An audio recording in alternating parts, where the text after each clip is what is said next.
Hey everyone, it's Brick Waffle here, and we're back on the WaffleMods world, and today we've got a couple of things to show you, so let me get back into this view. So in the last episode we did a few things about pumpkin harvesting. We came across a pumpkin farm design that works pretty well. We have a lion out here now. And because of that we put in some jack-o'-lanterns in the ground with leaves over it, and we have some patches of podzol here to help break up the terrain a little bit. It looks okay. It's not exactly what I wanted, but I wanted to do something. What happened to the wall here? I wanted to do something to make sure that this would work. There it goes. Now it's loading. Let's just do this, F3 and A. Okay. So we have some lions, and we turned this into an oak tree farm. So we can get more wood. Hello, lioness. Let's go check this out. We got 16 oak saplings in each of these areas, and we have no more bone meal. We had some in there, you can see from before. And that was making up a bunch of trees for us, because it doesn't really do much to bone meal the pumpkin stems. But now this is all lit up. If you look at the F3 screen, you can see as we're going... Well, actually, I just look at Wayla. Light level doesn't drop very low anywhere. I tried to place them somewhat at random. And we also have different kinds of topiary grass too, but that's really hard to see the difference between those. If we pop on our jetpack here, we can fly up a little bit. And you can see that from above it looks okay. It looks a little bit better than just one big green carpet. So I think that's going to work pretty well for us. And now that we hover back down with particles, it's going to take a minute. And we'll go ahead and change this out. Drop the rest of the way. And we did put in a couple of ranchers here and some glowstone glass, and that keeps these guys from shifting out. So I don't know if you guys are familiar with the little glitch in Minecraft. If you have a fence and the animal is pushed right up against it, and you unload the chunk and then load it back, like when you start and stop a single player world, or if these weren't in the spawn chunks when you left and came back, the mobs that are in the same block as the fence can appear randomly on one side or the other. So fences are actually not a very good idea for keeping your animals safe once you have enough of them that they're pushing all the time. So that's what I've done. I've taken out the pigs because we really don't have a use for pigs. And we've still got our vacuum hopper going into an ender chest here for all the eggs, but we don't have any chicken or feathers that come out naturally. I guess we can get a few feathers from time to time that way. So we're going to hook up some power to these ranchers so we can get milk from the cows and we can get wool from the sheep that way, and it's a renewable resource. We're going to leave the lions alone since they don't seem to be bothering us. But you may have noticed that I have some things here in my inventory. I have an adjustable bag and I've got some upgrades. So we're going to play around with that first. We're going to put these bag upgrades on here and give ourselves a really big bag that's bigger than the golden bag of holding. We're going to give it the energy upgrade and a collector upgrade. We're going to give it 4 of those, and that's going to act like a magnet for us. And then we're also going to give it the lightweight upgrade, but let me show you what this does first. So if I have this backpack and I pop these things out, they get sucked right back into that bag. And you can kind of, occasionally you can hear it make sounds, but we'll click this and you can see they're all in those bags now. So this is going to be nice when we're harvesting. Stuff's just going to go into our bag automatically. And just, you know, you have normal walking speed here. What the lightweight upgrade does is it makes you walk faster. So we're going to do that. Well, max upgrades per chest 1. So we put that on and we are a little bit, there we go. Now we got it. It's the equivalent of, where is my, oh, speed 2. You can see it on the right hand side there under my mini map. So now we have speed 2 just for having this backpack on, which is really, really helpful. We can put it up there, we can throw those back in the network, and we can always open these bags by hitting the plus key, and that makes it really quick to get to stuff that we lose out in the world, or use out in the world rather, and not lose anything. So that's, I think, a pretty helpful upgrade to give us a little bit of space, and I am going to turn those particle effects off. Video settings, particles, let's just do minimal particles. We'll get those every now and then to remind us that we have that, but that's going to be it. Okay, if we pop down here, nothing has really changed in this area, and nothing has really changed down here, and nothing has changed down here. We haven't done anything in between episodes in the basement areas. I did add a couple of chests up here so that we can add more things to the sag mill or to the alloy smelter. So I was cooking up some food and realized that I was, you know, having to put things in here individually. But with Ender IO devices, you can actually tell it to pull from any side. You don't need hoppers or conduits or anything like that. So this is just an easy way to drop stuff in the sag mill and have it go back in the network. So I'm pretty happy with all of that. The next thing we want to do is get a tesseract or some other way to transfer power out there. And there's a couple of things we're going to do today. So let's see about tesseracts first. We need some more, what is that? Hardened aluminum glass? No, that's not what I want. I want the fused quartz. Oh, I missed it. Nope, that's hardened glass. All right, so fused quartz is just some regular quartz in the alloy smelter, I believe. It's, let's see, 4 of those for every fused quartz. We need at least 12 quartz to make one of these, and great, we've got 96. So let's do half a stack, And we'll go ahead and throw that right in the alloy smelter, and you'll see that's cooking up pretty quickly with the octadic capacitor. And it's going to be 1, 2, and then the third one will be there by the time we get back. So let's do this. Fused quartz, 1, 2, and there's one more fused quartz. Boom, tesseract frame. Okay, so then we need to get that resonant ender drum, which is still full from last time. We still got a bucket left over. So let's pop that guy into our fluid transposer. And we're going to hook up the drum to the top of that. And we do need to grab one of our servos. Servos, there we go, got a couple of those. And pop that on there. And tell it that we want this to be disabled. So it's going to put resonant ender in there. Fill that up. And, oops. Think that way. And then we need this top part to be blue. There we go. Now we got resonant ender. It's filling this up. And when we're done, we're just going to push it right back into... And we can take that servo off. We're going to push it right back in there. So there's our Certus quartz wrench. Pop that guy off. And put... Where'd it go? Oh, these always shoot around the room when I take those off of there, don't they? But oh, you know what? It probably went into my bag. It did not. Where did it go? That's very strange. So that servo should have worked just fine. We do have a tesseract, a filled tesseract in our network. Take that off. And I sounded like something went... I don't know. Let's check again. No. So we may have lost the servo. That's unfortunate, but you know, there are worse things that could happen. One thing we want to do is take all this stuff out of our bag of holding here and put it into our adjustable bag. And the reason for that is we can open that adjustable bag up without having to go into our inventory, which is pretty handy. So put the wrench in there, put the bows, hose. We'll go ahead and throw the golden bag of holding in here because we can do that as well. And that should be fine for now.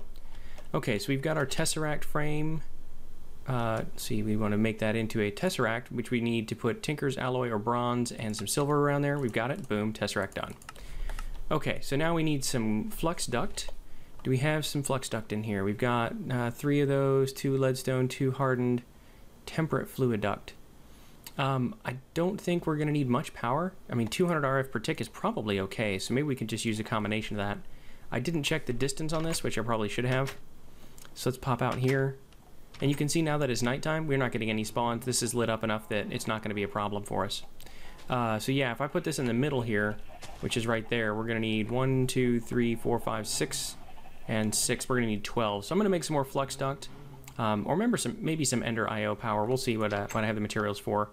And then we'll get those ranchers hooked up to some power, and I'll be right back with you guys. Alright, so we've got this put in place now, and it doesn't look pretty. We're going to make some covers for this here in a second to make it look a little bit better, but you can see this rancher is working. You'll see wool that goes in there every now and then. These sheep are looking a little naked. They're going to regrow that grass in here, and I think that even with the covers on this, it's going to show the grass inside, let that keep going. If not, we could also replace some of this back wall, like maybe this one with grass or something like that. We'll see how this goes. If it turns all into dirt, we can fix it. And this one over here, you can see that milk, we're getting quite a bit of it. We already have 86, 87, 88. It's just going to keep spamming buckets of milk into here until this milk drum is full. So if we ever need milk for anything, we are going to be all set.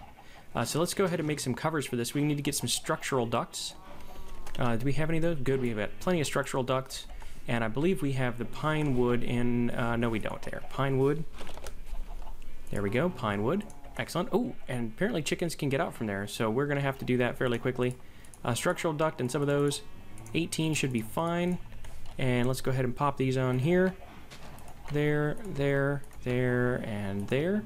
And I think this is going to keep the chickens from getting out. We'll find out here shortly. Do that one. Yeah, it looks like they can even get over to the sheep farm, which is not what we want either. So let's see if we can get these sheep to get out of the way for a minute for us. There's one of those. And I really want this this chicken to get out of there. I'm just going to have to maybe breed some more chickens. We're going to have plenty of eggs, so that won't be a problem. They all want to hang out near the power conduit, so let's just kill these guys. We're going to throw some new ones in there soon. Yep, get out of there. Okay, there's those chickens done, and I think this is just going to be... I mean, it's not really necessary, but... Oh, no, that... Yeah, okay, it is necessary. So, get out of here, Abe Lincoln. Alright, that cover... That... Oh, and then we're out. So let's go ahead and make them... Let's just go ahead and make a bunch more of these. Doesn't take much. There we go. And one thing we might want to do is actually cover up the top of these two so that you can't see them from the glowstone, but I'm kind of actually okay with seeing them from this side. It looks like a nice little device. You're only going to see it from the top. See if we can do this for the sheep ones as well. That guy, and get out of there, guy. And that. And yeah, yeah, I think I probably will do this at some point, but that's gonna look good for now. Let's see about getting there's eggs. So we'll open up our wireless terminal, put those guys inside, and we're gonna get some more of these eggs. We got quite a few, so I'm not really worried about replacing these chickens.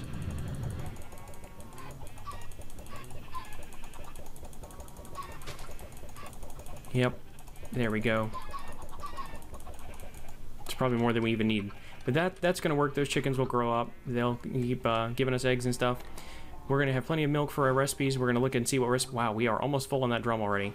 And that's good, because then it'll stop using power while it's just sitting here idle. It won't use any because there won't be any work. It's kind of hard to tell that that's not an empty drum, but we all know it is. And then over here, like I said, we're just getting wool. We get light gray, white, and I believe there's a brown one in there somewhere. So that's pretty good.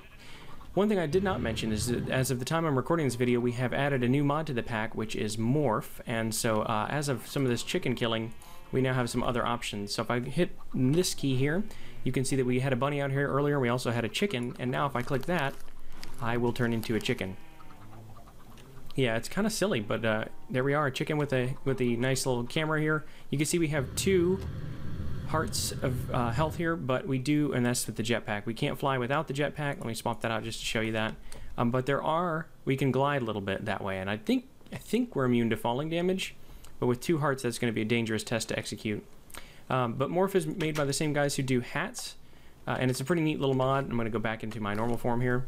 Anything you kill, more or less, you can turn into once you've killed it, and some of them have really cool special effects. Like if we killed our snowman here, and I'm actually going to go ahead and do that because we've got more snow and pumpkins. I can turn into a snowman now. Let's go down here. Oops, there it is. And I will actually create snow as I wander around. So if I... Well, maybe not on here because it's too light. If I go outside... Huh. That's weird. I tested this the other day and I was actually creating snow as I wandered. I wonder if it's because of the biome we're in. We can't create snow out here.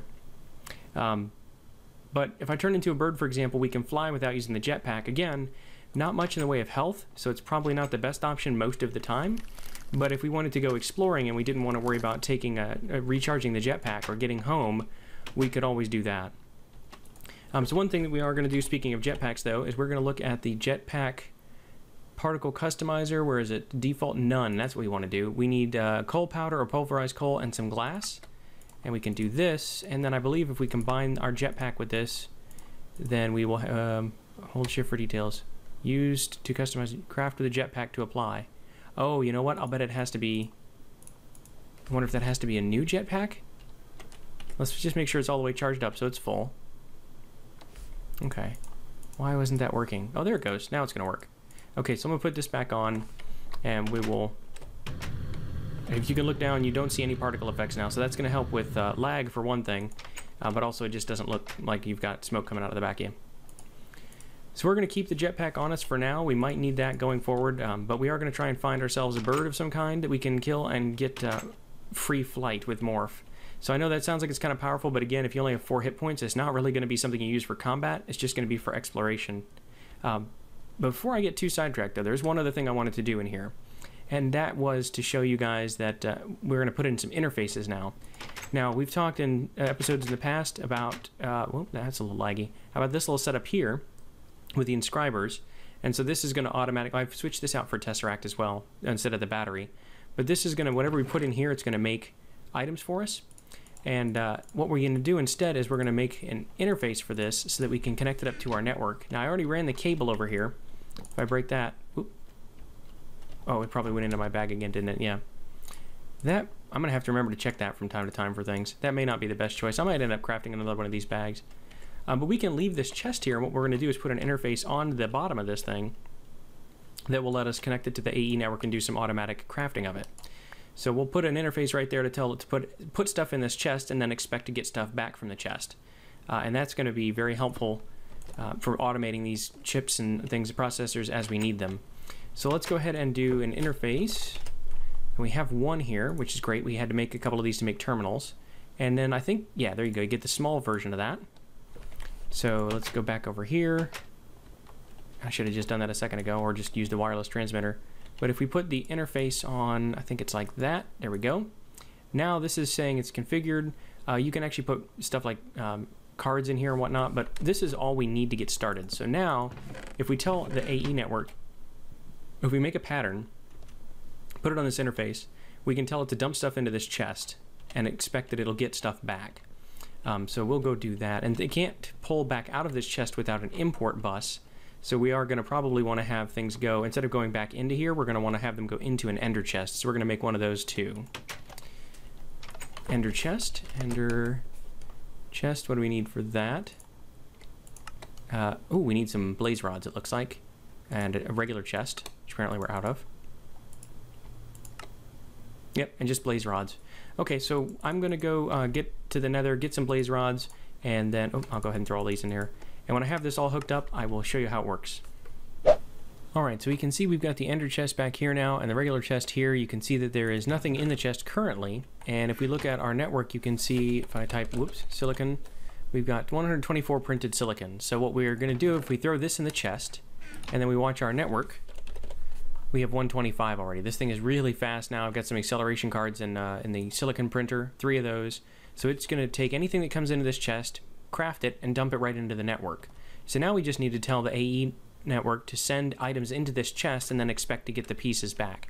So to do that, we have to make a few patterns and then throw them in the interface.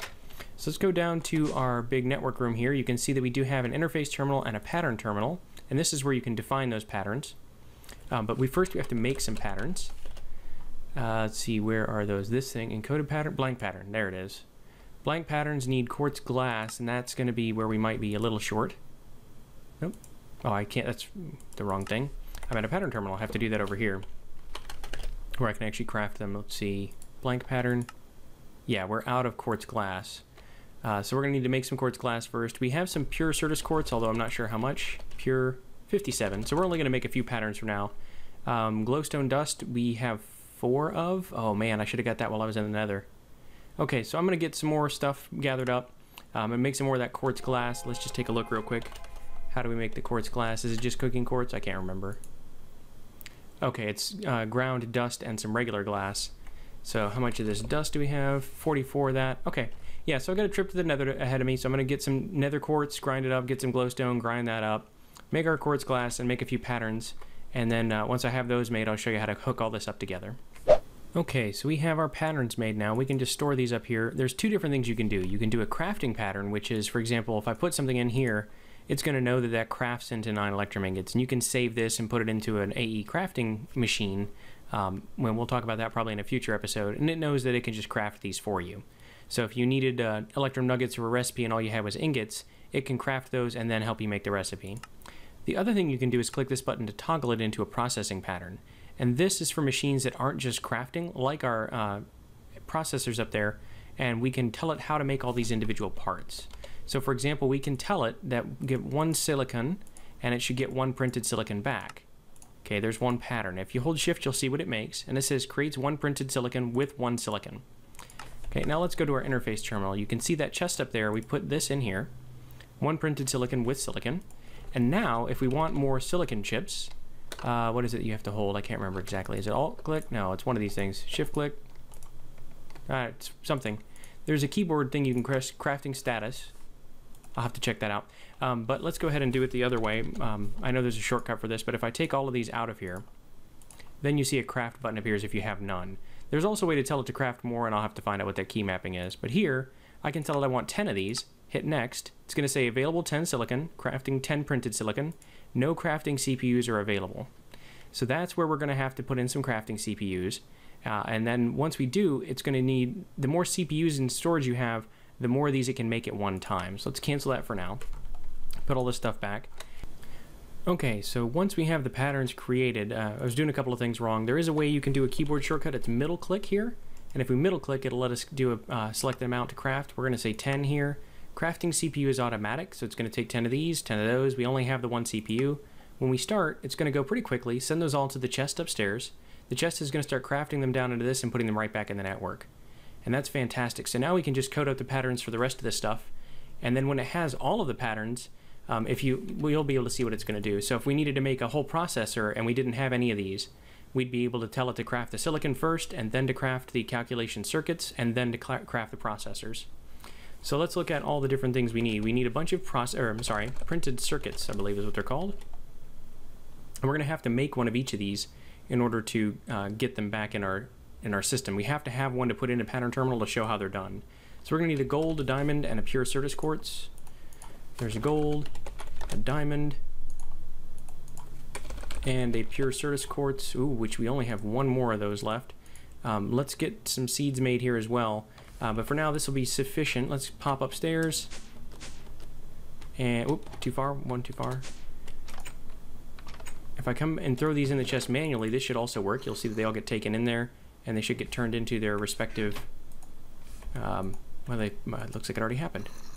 And is our diamond gone? Yeah, great. So if we check our terminal now, if we look for printed, you can see we have one of each of those. So that's fantastic. Let's head back downstairs. That thing is really fast with acceleration cards in it.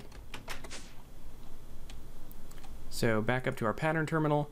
If we look at printed, so we're going to make one of these, and that's from Certus quartz. Pure Certus quartz. So there's a pattern. And then we need another printed one. This is from diamond. Diamond. We're going to make that. And then we need also the gold one. And that turns into the logic circuit. Great. And then we need to do one more pattern, which is actually 3 more patterns for each of these here. So that one is the diamond printed circuit. And silicon. Nope, just one silicon. And a redstone. It actually doesn't matter where you put these in the grid. It doesn't have to be in a specific order, because it's just going to send all that to the chest, and the chest is smart enough now with all the pipes and the item filters to take that to where it needs to go. So if we go back to our processors here, that was which one did we just do? We just did diamond. So let's move, let's take that back over. Let's do the calculation one next, and that's pure Certus quartz. So, sorry about the noise in the background. And then let's get the gold ones here. Gold. Put one gold in there. Oh, that's not right. Did I just do this run wrong here? Printed silicone, printed engineering circuit. Yeah, okay, that's right. Printed silicone. So I need to do that not with that, but with the printed gold one, and that becomes the processor. There we go.